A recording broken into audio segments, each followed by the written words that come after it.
এখন আবার কোথায় যাচ্ছ খোকা? কেন মা, তুমি তো জানো জানবাজারে রানীমা বিধবা বিবাহের উপর এক তর্ক সভা ডেকেছেন। বিদ্যাসাগর মশাই এই সভার পর ঠিক করবেন কোন পথে বিধবা বিবাহ আবার চালু হবে। বাহ, চমৎকার। তা তুমি সেখানে কি করতে যাচ্ছ শুনি? আমি যাচ্ছি কারণ আমি বিদ্যাসাগর মশাইয়ের পাশে থাকতে চাই, তার পাশে থেকে এই সমাজে বিধবা বিবাহ প্রথা চালু করতে চাই মা। আর এই কথা তো তোমার জানা। দেখো খোকা, তোমার বাবা মশাই চানলে যে তুমি বিদ্যাসাগর মশাইয়ের পাশে পাশে ঘোরো, আর ওই জানবাজারের রানীমা তাকেও তোমার বাবা মশাই একদম পছন্দ করেন না। এসব জানা সত্ত্বেও তুমি কেন ওখানে যাচ্ছ আমি তো কিছুই বুঝতে পারছি না। আজ বাদে কাল তোমার বিয়ে, তোমার শৌর ঠাউর কি ভাববেন কিছু ভেবে দেখেছো? বিয়ে? কিসের বিয়ে? আমি তো সে বিয়েতে রাজি হইনি মা। শোনো মা, মা বিয়ের কোনো প্রশ্নই ওঠে না। প্রয়োজনে আমি ঘর বাড়ি ত্যাগ করতেও রাজি।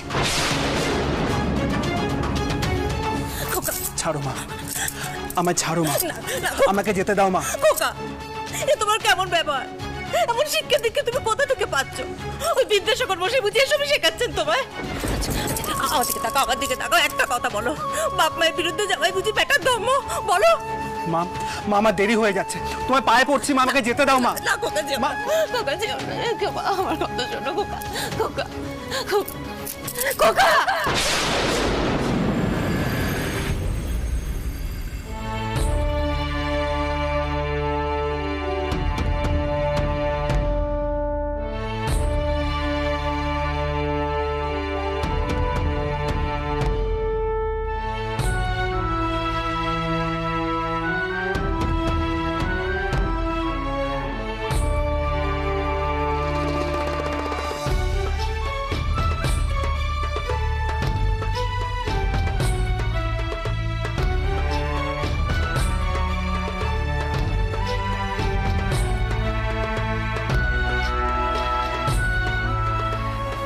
মা আজ এই সভাখানা না ডাকলেই চলছিল না। বদিদি কিন্তু খুব রেগে গেছে। আমি জানি চটকুকি, তবে আজ এই সবার তর্ক বিতর্ক শোনাটা আমার খুব জরুরি। আজ পর্যন্ত কোনো বিষয়ে ঈশ্বরের সঙ্গে আমার দ্বিমত হয়নি। এই প্রথমবার তার প্রস্তাব আমি সম্পূর্ণভাবে মেনে নিতে পারছি না। আমার বাড়িতেও তো সদ্য বিধবা হওয়া কচি বউ রয়েছে, সে তার বৈধব্য যন্ত্রণা সহ্য করতে পারছে না। শুধু তার স্মৃতি সিঁদুর রক্ষে করতে চাইছে। আমাকেও তো জানতে হবে তার ভবিষ্যৎ নিয়ে আমি কি চিন্তা করব। এমন শত শত মেয়েরা রয়েছে চটকুকি, তাদের তো সকলকে একেবারে ঠেলে ফেলে দেওয়া যায়নি চটকুকি। তাহলে তোমার মনেও এই ছিল মা? ময়নের বউকে তুমি অদম্যের পথে পাঠাতে চাও? তাকেও তুমি নিশ্চয়ই কয়েছিলে না সবাই উপস্থিত থাকতে? আমি তোমাকে এখন কিচ্ছুটি কইব না পদ্ম, এখানে দাঁড়িয়ে তর্ক করুন, অন্তরে যাও। পেছন্ন বড় নাথ বউ কোথায়? ঘরে। শুধু ঘরেই না, তাকে আটকে রাখা হয়েছে। না কথা যায় না, সে তো হাঁটতে হাঁটতে এদিক পানে চলে এলো, আর এই সেই সমস্ত কথা সে শুনে ফেললো।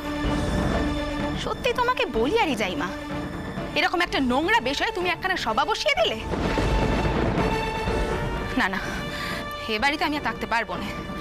আমি ময়নের বউকে নিয়ে বাড়ি থেকে চলে যাব, সেটা যেভাবেই হোক। বদিদি, বদিদি দাঁড়াও, বদিদি।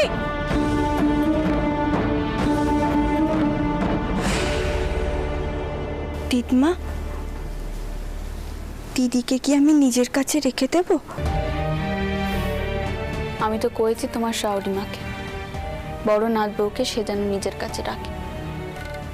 তুমি যাও এখন।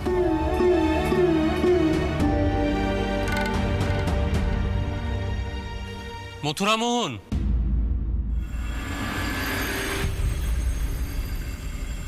আগে বলুন রাজা বাহাদুর। ঈশ্বরচন্দ্রের আর কত দেরি? এদের তো অনেক প্রশ্ন আছে। সভা শুরু করাও এবার। আশা করি সব প্রশ্নের উত্তর আজই পাওয়া যাবে।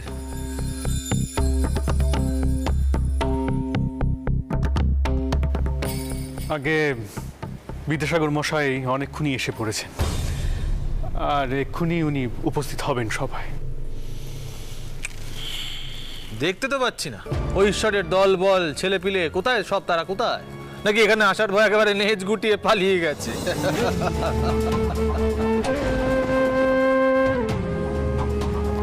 আসলে সকলে তো আর আপনাদের মতো দলবল বেঁধে আসতে পারেন না।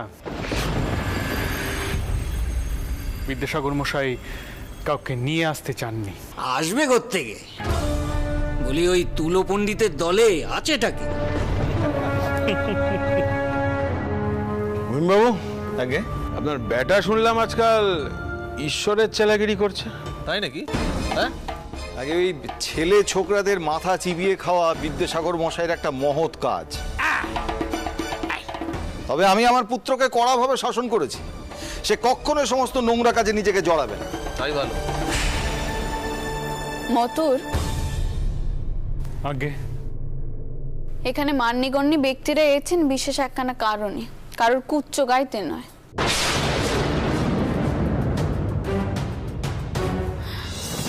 আর ঈশ্বরকেও এবার ডাক দাও বাবা। আমি এসে পড়েছি পিসিমা।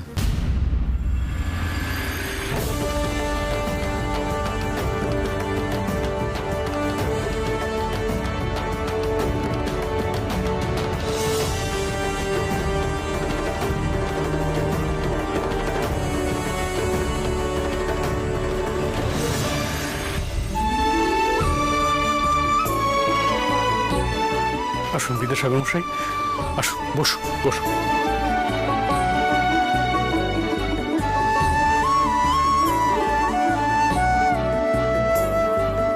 ইচ্ছে করেই আমি একটু দেরি করে এলাম পিসিমা, যাতে পণ্ডিত মশাইরা সব আমার নামে যা যা বদনাম করার খোলাখুলিভাবে করে নিতে পারে। আমি এসে পড়লে তো আর সেসব নিন্দে মন্দ এত খোলাখুলিভাবে করা যাবে না। প্রণাম রায় বাহাদুর। প্রণাম সভ্যেরা। রাজা বাহাদুর, আমার অসীম সৌভাগ্য আজ দ্বিতীয়বার আপনার মতো মানি মানুষের সামনে আমি বিধবা বিবাহের সপক্ষে যুক্তি দিতে পারব। বেশ, দেখা যাবে তোমার কত এলেম আছে। আজ এখানে ভাটপাড়া, বাগবাজার, নবদ্বীপের সব মহাপণ্ডিতরা এসেছেন তোমার মুখোমুখি হতে।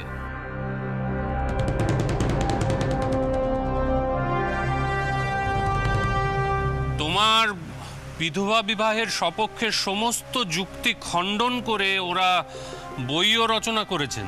তা তুমি একা পারবে তো এতজনের মুখোমুখি হতে? সঙ্গে একজন কাউকে আনলে ভালো করতে, টিকা টিপ্পনি ইত্যাদি দিয়ে তোমাকে সাহায্য করবার জন্য। আমি এসে পড়েছি গুরুদেব।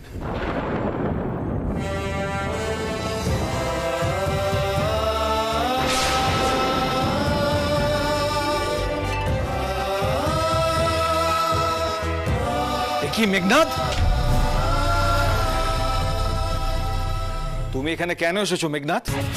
আমি তোমাকে এখানে আসতে বারণ করেছিলাম। কিছু মনে করবেন না মহিনবাবু, আপনার বেটা আর আমার বেটা সহপাঠী, তাই বলছি। বিশ্বাস করুন, এদের দিয়ে জোর করে কিছুই করানো যায় না। মেঘনাথ, তুমি এখানেই থাকো বিদ্যাসাগর মহাশয়ের সাথে। তাহলে অনুমতি দিন।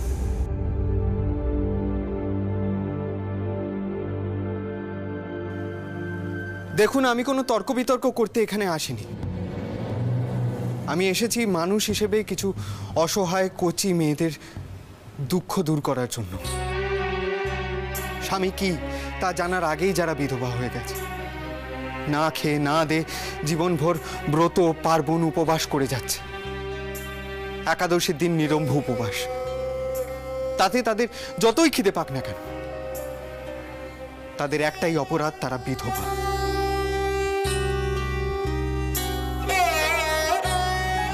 বিধবাদের কোনো শখ আহ্লাদ থাকতে নেই, তাদের শুধু এবং শুধুমাত্র কষ্ট পেতে হবে তাদের শেষ শ্বাসটুকু পড়া অবধি। আমি শুধু এই সব মেয়েদের কষ্ট দূর করার চেষ্টা করছি মাত্র, ব্যাস। আর কিছু না। অর্থাৎ যারা ভাগ্যের দোষে স্বামী হারিয়েছেন তাদের ভাগ্যটাই আপনি বদলে দিতে চাইছেন। বাহ, নিজেকে একেবারে বিধাতার আসনে বসিয়ে ফেলেছেন বিদ্যাসাগর মহাশয়। এত শাস্ত্র পাঠ করে এসব কথা বলার অর্থটা কি? এটা ধর্মের নামে ভণ্ডামি হচ্ছে নাকি এর পেছনে অন্য কোনো বড় উদ্দেশ্য রয়েছে?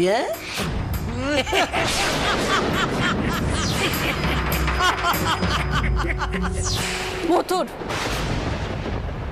এইসব কি কইছেন কি পণ্ডিতরা? তাদেরকে কয়ে দাও আমার বাড়িতে দাঁড়িয়ে ঈশ্বরের এত বড় অপমান কিন্তু আমি সহ্য করব না।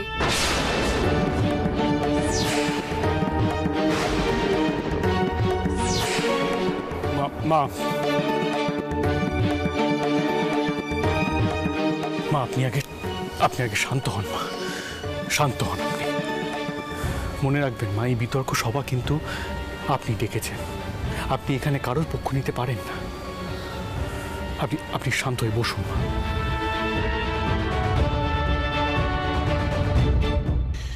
বিতর্ক সভায় নানান তর্ক বিতর্ক যুক্তি উঠে আসতেই পারে, সে বিষয়ে বাইরের কারোর মন্তব্য করা সমীচীন নয়।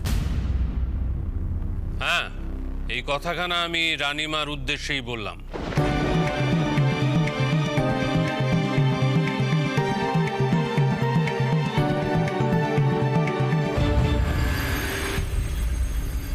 বলো ঈশ্বর, কোনো উত্তর আছে তোমার কাছে শশী পণ্ডিতের এই প্রশ্নের? আছে বই কি? আছে। পণ্ডিত মশাই, আপনি পরাশর সংহিতা পড়েছেন নিশ্চয়ই? নিশ্চয়ই পড়েছেন। নষ্টে এমনিতে প্রব্রজিতে ক্লীবে চপতিতে পত পঞ্চশাপৎসু নারীণাম পতিরণ্য বিধীয়তে। অর্থাৎ স্বামী যদি নিরুদ্দেশ হয় বা মারা গেলে বা ক্লীবস্থির হলে বা সংসার ধর্ম পরিত্যাগ করলে অথবা পতিত হলে স্ত্রীর পুনর্বিবাহের নির্দেশ শাস্ত্রে দেওয়া রয়েছে।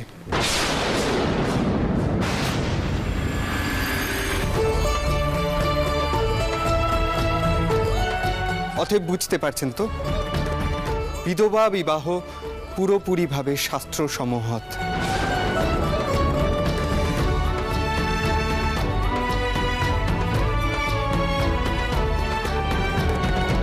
আমরা এর বিরুদ্ধে আপনাকে 10খানা শ্লোক আওড়ে দিতে পারি, যেখানে নারীকে এক পতিকে গ্রহণের পরামর্শ দেওয়া হয়েছে।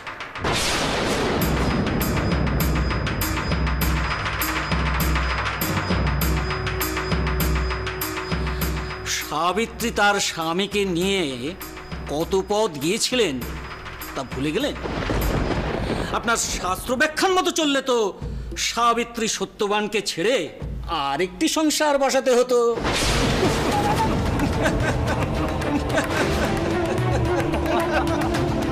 সাধু পণ্ডিত সাধু, একেবারে মোক্ষম জায়গায় পড়েছে।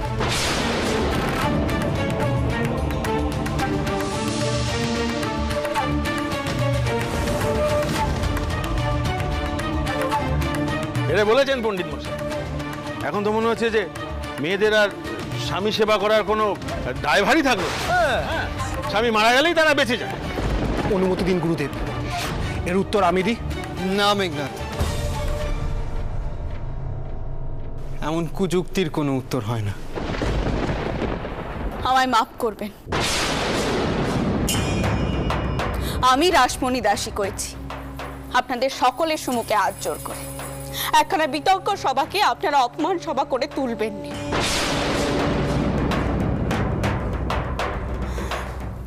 আমরা মেয়েরা চেরোটা কালই অন্তঃপুরে থাকি, কখনো আমরা কারোর জননী, কখনো আবার ভগিনী, কখনো আবার স্ত্রী। এই সমাজে আমাদের নিজস্ব কোনো পরিচয় নেই। তাই বলে আপনাদের মতো মান্যগণ্য ব্যক্তিরা মেয়েদেরকে নিয়ে তামাশা করবেন তা তো হতে পারে না।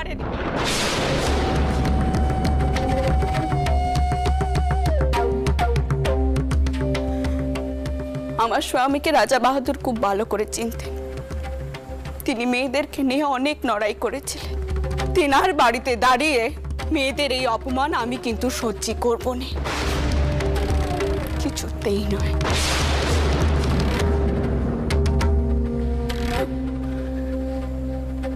রাজা বাহাদুর,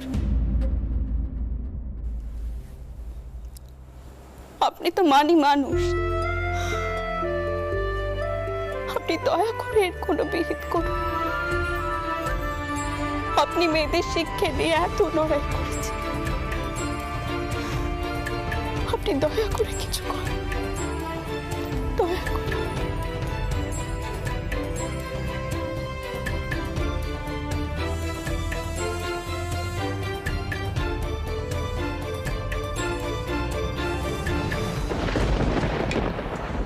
এসব কথা এখন থাক পণ্ডিত। শাস্ত্রের ব্যাখ্যায় বিধবা বিবাহকে তোমরা কেন অধর্ম বলছো সে কথা বরং বলো, ঈশ্বর তার উত্তর দিক।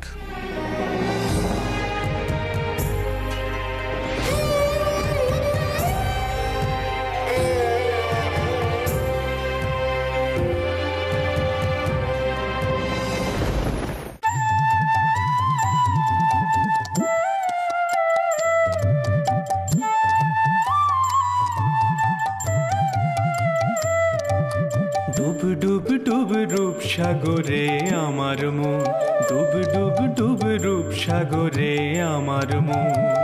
তলা তলে পাতাল খুঁজলে, তলা তলে পাতাল খুঁজলে পাবি রে প্রেম রত্ন ধন, পাবি রে প্রেম রত্ন ধন।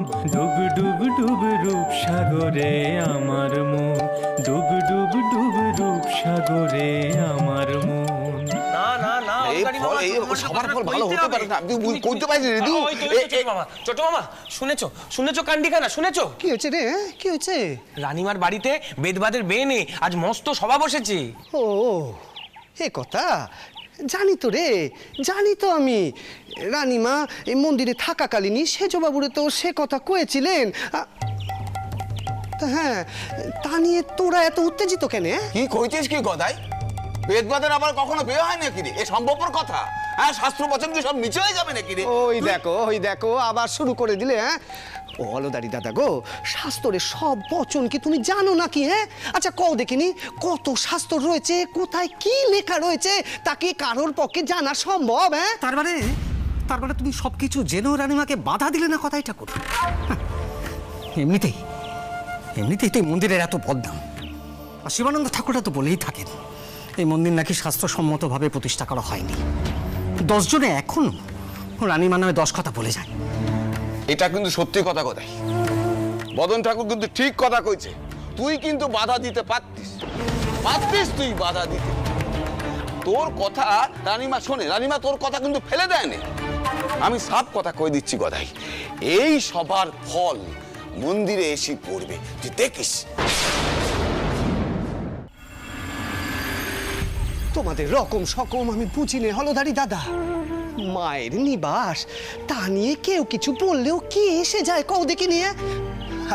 আর রানীমা যদি মেয়েদের দুঃখ কষ্ট দূর করার জন্য বেদবা বিবাহ মেনেও নেয়, তাতে কার কি ক্ষতি হচ্ছে কত?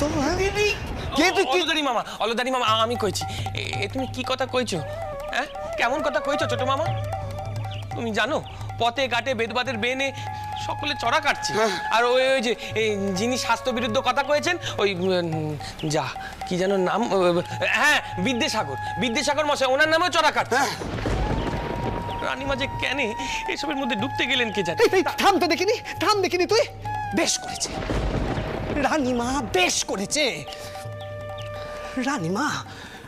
রানীমা যদি বেদবাদের বিবাহ মেনে নেন, তিনি যদি সমর্থন করেন, আমিও তার সাথে আছি।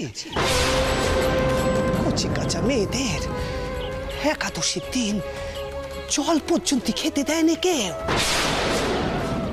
আমি দেখেছি ভীষণ দিদি রে, কি কষ্ট।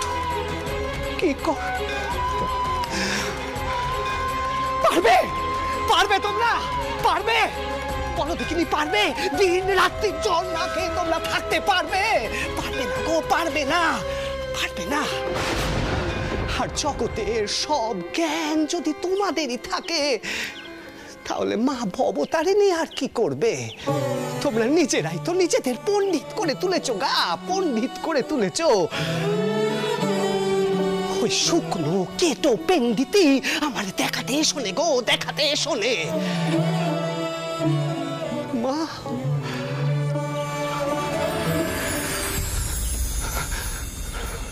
মারে, মা, মারে, আমারে রসে বসে রাখিস মা, রসে বসে রাখিস। অমন অমন শুকনো কেটো পণ্ডিতি যেন না ফলাই আমি। রসে বসে রাখিস।